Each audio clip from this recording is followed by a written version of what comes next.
Bienvenue dans ce nouvel épisode de Ça déborde, le podcast Nature Peinture qui t'aide à faire autrement, à devenir ta priorité et à prendre soin de toi sans culpabiliser.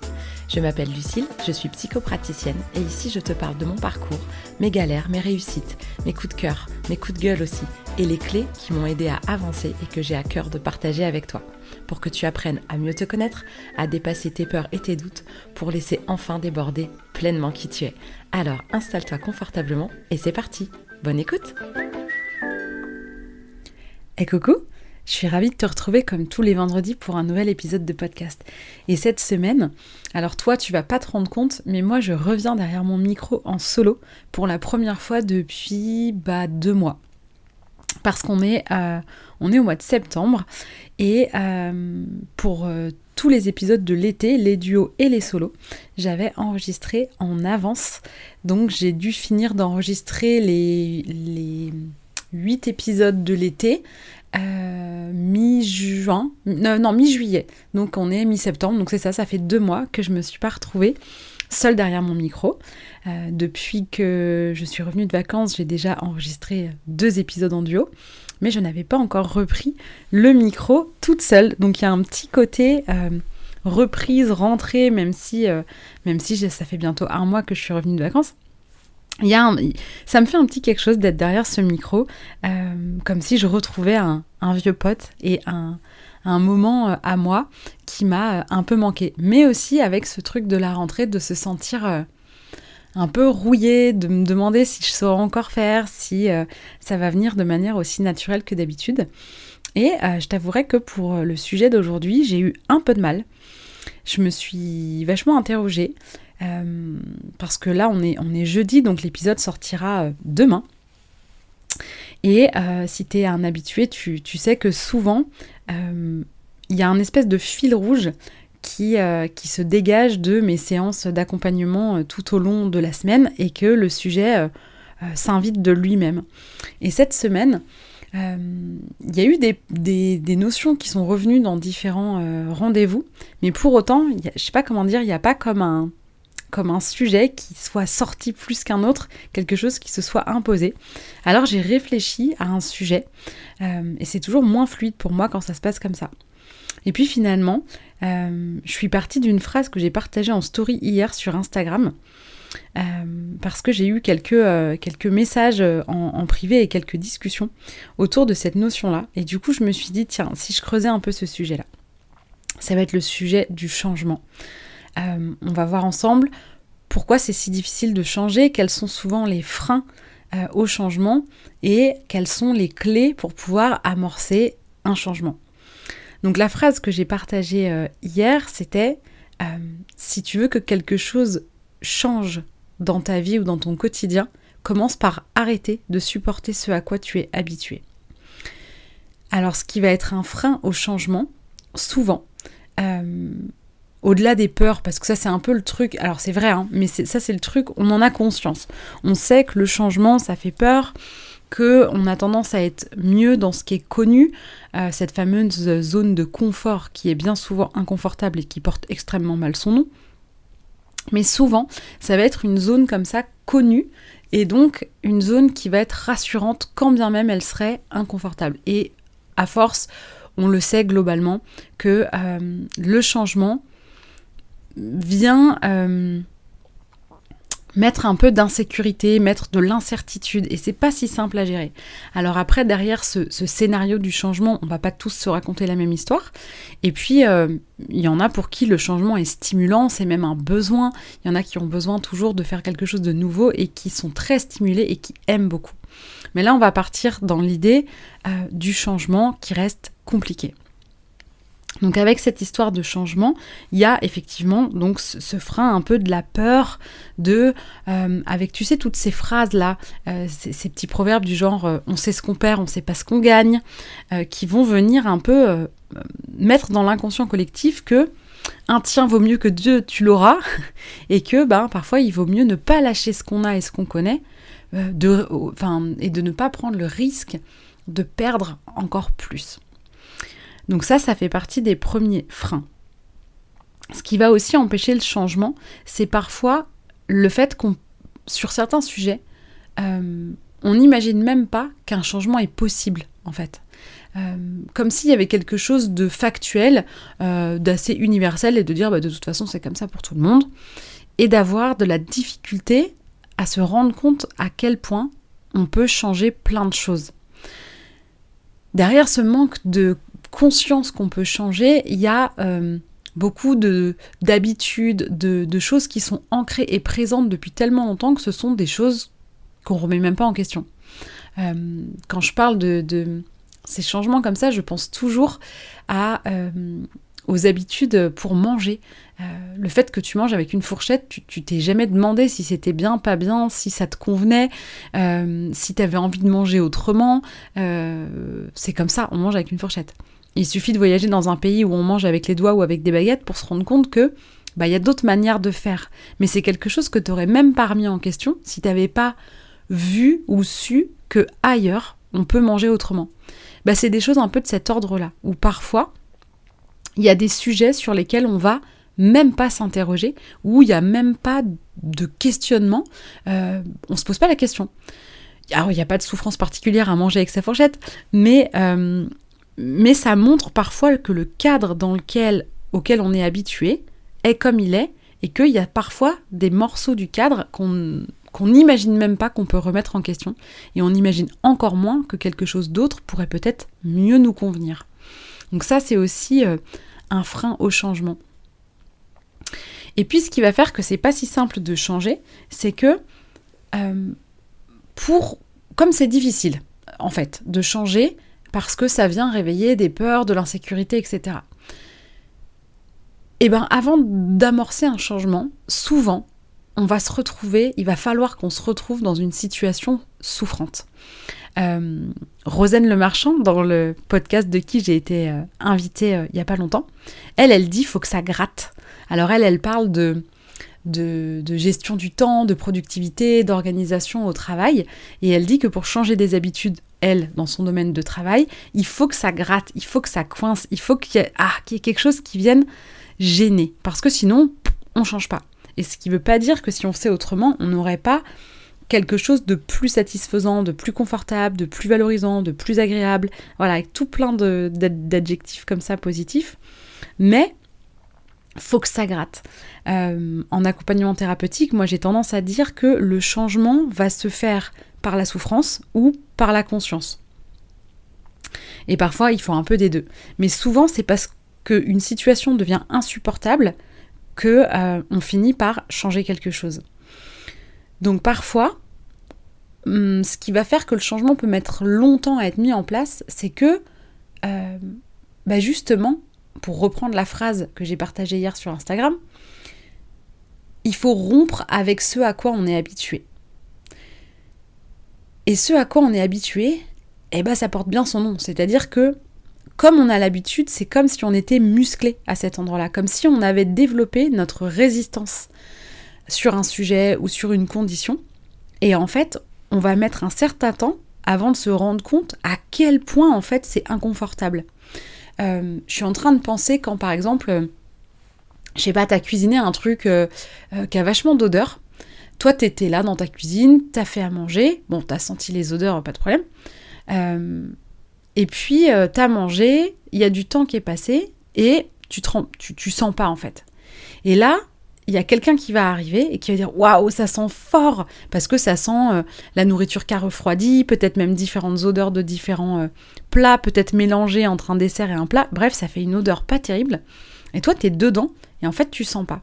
Ou alors même, il suffit que tu sortes de la pièce pour y re-rentrer, et là, en fait, tu vas te rendre compte que t'étais dans un environnement qui était nocif un peu. Alors, c'est peut-être un grand mot pour juste une odeur de cuisine, mais dans un environnement, en fait, qui était pas hyper agréable. Mais comme t'étais dedans, tu t'es habitué. C'est un mécanisme de protection, hein, c'est de la survie, de s'habituer. Quand il y a une mauvaise odeur, on finit par s'y habituer. Quand il y a beaucoup de bruit, on finit par s'y habituer. Et c'est en fait quand le bruit s'arrête qu'on va se rendre compte de à quel point c'était en train de nous polluer, voire de nous agresser.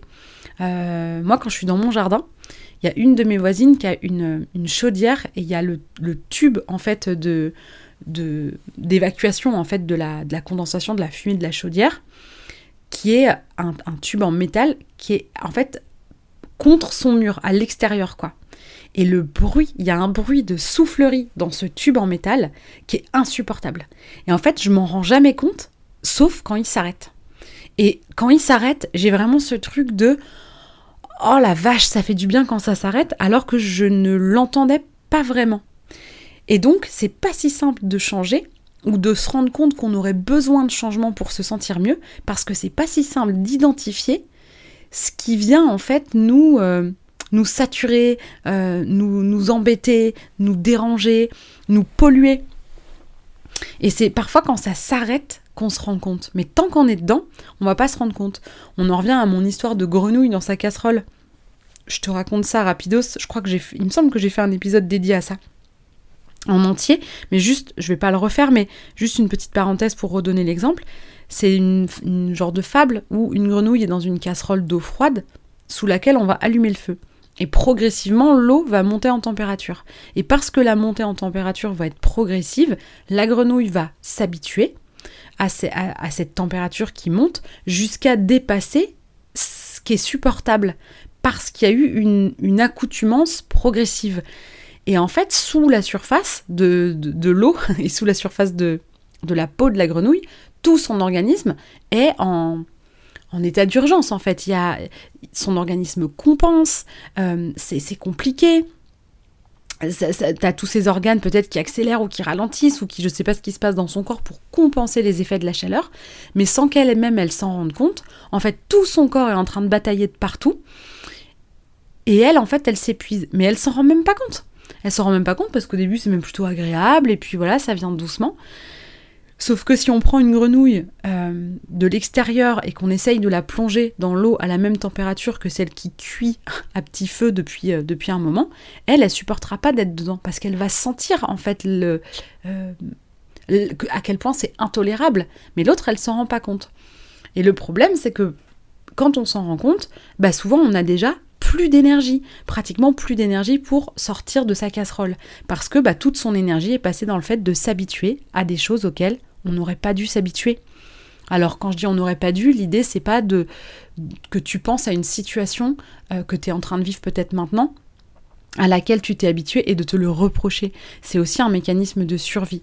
On va pas tous résister aux mêmes choses, ni pour les mêmes raisons, et pas tous avec le même mécanisme en arrière-plan. Et ça justement, le mécanisme en arrière-plan, ou l'événement déclencheur qui aura pour la première fois enclenché ce mécanisme-là, fait démarrer ce mécanisme-là, c'est ça qu'on creuse en thérapie ou dans l'accompagnement comme ça en développement personnel. Enfin, en tout cas, moi, c'est ça que je fais. C'est ça qui se cache derrière la partie te comprendre. Parce que dans l'accompagnement que je propose sur 6 mois, il y a 3 grands axes: se comprendre, se libérer et oser déborder qui tu es. Et se comprendre, c'est un peu cette partie-là, d'aller décortiquer, regarder, apprendre à reconnaître ce à quoi tu t'es habitué, pourquoi tu t'y es habitué et pourquoi en réalité aujourd'hui t'es fatigué. Parce qu'en général, quand les gens arrivent sur mon petit canapé dans ma caravane ou derrière l'écran en visio, en fait, les gens, bien souvent, sont très fatigués, à la limite du burn-out s'ils ne sont pas en burn-out, que ce soit un burn-out perso, pro, peu importe, mais où il y a quelque chose qui a cuit à l'intérieur, qui a cramé à l'intérieur, tellement il y a eu de résistance à cette souffrance qu'en fait, qui est plus supportable. Alors moi, derrière cette intention de te comprendre, c'est aussi tout ça. Donc la tête, elle a besoin de comprendre, elle a besoin que ça ait du sens. Mais le fait de comprendre ne va pas suffire à avoir quelque chose de suffisamment impactant pour se sentir serein à l'intérieur. Parce qu'il y a aussi une forme de libération dans le corps. Ça, c'est ce que j'ai pu aussi apprendre dans la formation que j'ai faite, que j'ai commencé, j'ai pas terminé d'ailleurs, autour de la théorie polyvagale et donc du système nerveux autonome. Le système nerveux, ça se passe dans le corps, ça se passe pas dans la tête. Et donc le corps va ressentir du stress et la tête va interpréter les signaux du stress et se rendre compte que du coup il y a du stress.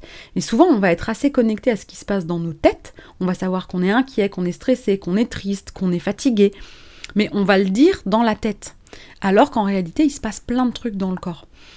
Et donc le fait que la tête ait trouvé du sens et qu'il y ait une forme d'apaisement, c'est pas suffisant pour qu'il y ait un réel apaisement profond en fait. Il va falloir passer par le corps, il va falloir passer par l'émotionnel. Parce que y a aussi une mémoire du corps, du système nerveux, des cellules, qui, elle, ne va pas forcément être apaisée par des mots.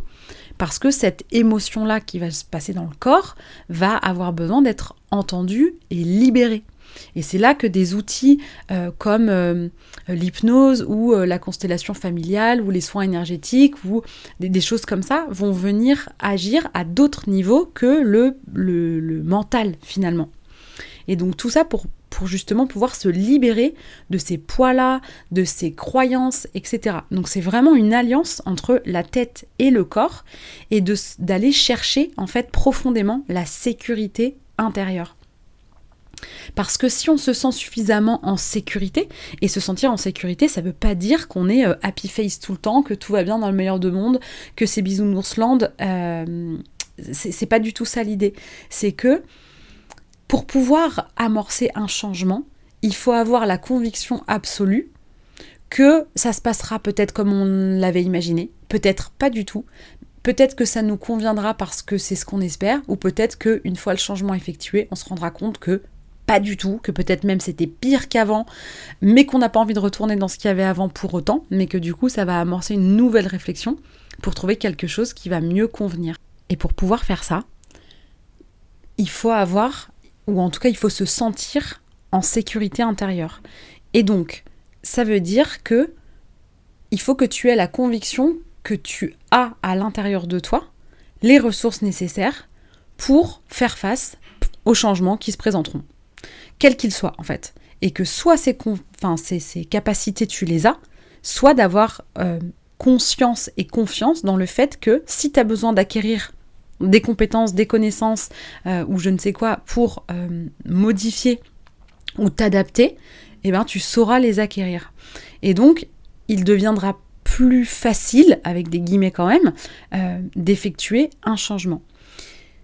Souvent, quand on en est au stade d'avoir besoin de changer quelque chose, on est tellement fatigué, on est tellement au bout du rouleau, qu'on aurait besoin que le changement soit immédiat, que si on pouvait avoir une formule magique à ce moment-là pour que tout change en une fraction de seconde, parce que ça y est, on a compris et que là, on veut plus vivre ça, on le ferait, et si ça existait, mon Dieu, je te la donnerais, je te l'aurais donnée depuis longtemps.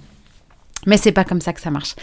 Donc dans l'idée, c'est de pouvoir commencer par faire des petits pas qui, mis bout à bout, finiront par faire un grand changement. Et un des premiers pas que tu peux faire pour changer, après avoir pris conscience des choses qui ne te conviennent pas, c'est de commencer par arrêter d'accepter ce à quoi tu es habitué. Parce que les autres aussi autour de toi vont avoir l'habitude que tu te comportes plutôt comme ci ou plutôt comme ça. Le truc hyper fréquent avec les gens qui ont peur de dire non parce qu'ils ont peur de décevoir, parce qu'ils ont peur de perdre les gens, parce qu'ils ont peur de ne pas être aimés, parce qu'ils ont peur de plein de choses, qui du coup vont dire beaucoup oui à leur détriment, qui vont être vraiment fatigués.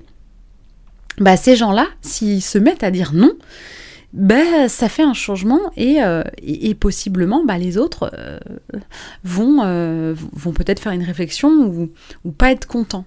Et donc, si t'as pas développé cette sécurité intérieure avant, possiblement tu vas retomber dans les mêmes travers qui t'ont poussé à le faire à la base et qui vont te pousser pour te protéger à redire oui, à être disponible alors que peut-être t'es déjà complètement saturé et que t'aurais plus besoin d'aide que de donner de l'aide, et tu vas rester en fait dans ton même schéma. Donc l'idée c'est vraiment d'apprendre à arrêter de tolérer ce à quoi t'es habitué. Et de te déshabituer, entre guillemets, de sortir de la pièce pour respirer de l'air frais et revenir pour te rendre compte que, ouais, en fait, ça sent pas bon là où t'étais. Et qu'en fait, ça fait du bien quand ça sent bon. Et donc les premières étapes sont quand même le fait de s'observer. Je sais qu'elle est relou celle-là, je sais qu'elle vous aime pas. Quand on en est à parler de ça en accompagnement, je sais qu'il y a quelque chose de très frustrant parce que c'est pas assez concret. Parce qu'on a envie, dans ces moments-là, vous êtes prêt et prête à faire plein de choses pour que ça change, vous êtes motivé, déterminé, sauf qu'avant de faire quoi que ce soit, il y a vraiment une phase d'observation pour prendre conscience, justement, de quelles habitudes, de à quoi tu t'es habitué, et du coup, à quel point ça t'embête, où est-ce que ça te freine, etc. Pour que tu puisses être consciente des leviers qui vont être les tiens. Alors, en même temps que je parle, je suis en train de regarder les cartes que j'ai tirées, parce que j'ai tiré des cartes comme d'habitude pour l'épisode, et en fait, il y a 3 cartes qui ont glissé du paquet. Donc, je me suis dit que ça faisait peut-être beaucoup. Puis après, je me suis dit, bon, allez, elles sont tombées comme ça. Alors, on va voir ce que ça dit et qu'est-ce qui se passe. Et c'est marrant parce que c'est hyper... c'est très en lien avec ce que j'ai déjà pu dire pour l'instant, sachant que la première carte qui est sortie, c'est la sécurité. Et c'est un petit cadenas en forme de cœur avec une serrure, et c'est écrit en dessous « Je prends soin de ma sécurité intérieure ». Donc vraiment, pour pouvoir changer, il faut te sentir suffisamment en sécurité à l'intérieur de toi. Et pour ça, ça passe aussi par le système nerveux. Il y a aussi le fait de te sentir en sécurité parce que tu développes de la confiance en toi, mais il y a aussi le corps par lequel tu peux vraiment venir apporter de la sécurité avec le nerf vague, en stimulant ton nerf vague pour pouvoir te sentir plus en connexion, plus en lien et donc en sécurité. Parce que le système nerveux, il veut juste pas que tu meurs. Donc, il va sentir si tu es en sécurité ou en insécurité, ou en danger. Savoir si tu es heureux et épanoui, il en a rien à foutre. Le système nerveux, lui, il veut juste pas que tu meurs. Donc sa seule préoccupation, c'est sécurité ou insécurité. Et si tu te sens en insécurité, il va s'activer, soit avec le mode combat, agressivité, soit avec le mode fuite, voire il va passer au stade d'après de résignation, d'abattement, de dépression, où là il y a carrément plus d'énergie. Genre il y a eu plein d'énergie, ça bouge, on résiste, on bouge, on fuit, on agresse, voilà, il y a quelque chose comme ça qui accélère, mais parce qu'en fait on se sent pas en sécurité. Et quand ça s'active trop, il y a un moment où on tombe dans quelque chose de j'ai plus d'énergie, à quoi bon, je sais plus ce que je veux, et là c'est la déconnexion totale d'avec qui on est profondément et avec l'extérieur aussi. Et donc l'idée, c'est de pouvoir apprendre à ce que le système nerveux se connecte aussi à cette partie où on se sent profondément en sécurité. Alors ça ne veut pas dire que ça résout le problème, mais ça veut dire que tu peux t'occuper de la problématique en étant beaucoup plus sereine. Et ça, ça change tout. Donc voilà la carte de la sécurité. Ensuite, la deuxième carte qui est sortie, c'est la carte de la morale. Et c'est écrit « Je choisis ce qui est bénéfique pour moi ». Et le dessin, c'est un ange, très stylisé, c'est-à-dire qu'on voit juste une auréole, 2 ailes, et au milieu des 2 ailes, il y a un cœur rouge. Donc il y a cette notion de trouver quelque chose de bénéfique pour soi, et le fait que ce soit la carte de la morale, je trouve, alors c'est une carte bleue, pour celles et ceux qui ont la référence de la spirale dynamique, le code bleu, c'est le code, c'est la phase dans laquelle il y a un cadre qui permet de se structurer, de se sécuriser, mais c'est aussi un cadre qui, à l'excès, peut devenir enfermant. Et donc, c'est tout l'enjeu d'accepter les règles et de se servir des règles pour son propre bénéfice, mais de pas rester enfermé dedans et de pouvoir justement faire ce choix. Mais pour pouvoir faire ce choix, il faut être en sécurité intérieure pour pouvoir se positionner et faire des choix. Donc, c'est hyper important de pouvoir remettre en question peut-être les valeurs familiales, peut-être même les valeurs de la société dans laquelle on vit, ou les valeurs de l'entreprise dans laquelle tu es, ou voilà, ça peut être de remettre en question les milieux dans lesquels tu baignes pour pouvoir te rendre compte si oui ou non il y a des choses qui peuvent être changer et où tu vas pouvoir choisir ce que tu gardes, ce que tu veux voir changer pour que petit à petit, ton quotidien se transforme en quelque chose qui te convienne. Et une fois que tu as fait tout ça, la troisième carte, c'est la liberté, je suis libre d'être pleinement moi-même. C'est presque comme si c'était les trois cartes un peu de ce que je propose dans mon accompagnement, se comprendre, se libérer pour être libre de déborder pleinement qui tu es. Et en fait, il y a vraiment tout un cheminement comme ça, de soi à soi, qui va finir par se refléter à l'extérieur. Pour prendre un exemple concret, et je vais prendre le mien parce que c'est celui que je maîtrise le mieux, aujourd'hui, j'ai un quotidien qui m'épanouit, qui me fait du bien, dans lequel je trouve beaucoup de bénéfices, et ce sont des bénéfices desquels je commence à vraiment profiter. C'est ma 4e année, 2021, 2022, 2023, 2024... Ouais, ça fait bien 4 ans maintenant, 4 ans pleins, que je me suis mise à mon compte et que j'ai changé mon activité. Et au fur et à mesure, donc ça a été pour que je puisse refuser un CDI, me jeter dans l'entrepreneuriat avec pas de modèle autour de moi, d'entrepreneurs, pas de gens dans mon entourage proche qui soient auto-entrepreneurs comme moi ou très peu, ou de pas avoir eu ces discussions-là avec eux, en tout cas, de partir un peu toute seule à l'aventure de je vais changer de métier, je vais me former, je vais créer mon activité. Il m'a fallu beaucoup de souffrance pour entreprendre, de faire bouger les choses. Et par cette souffrance, je me suis fait accompagner. Et par cet accompagnement, j'ai gagné en confiance, en solidité, même si j'ai tremblé comme une malade pour me lancer dans ce changement-là, et qu'aujourd'hui encore, il y a des moments où je tremble dans mon activité, et je tremblerai encore demain. C'est parce que j'ai aussi développé cette capacité à croire en moi et à me dire que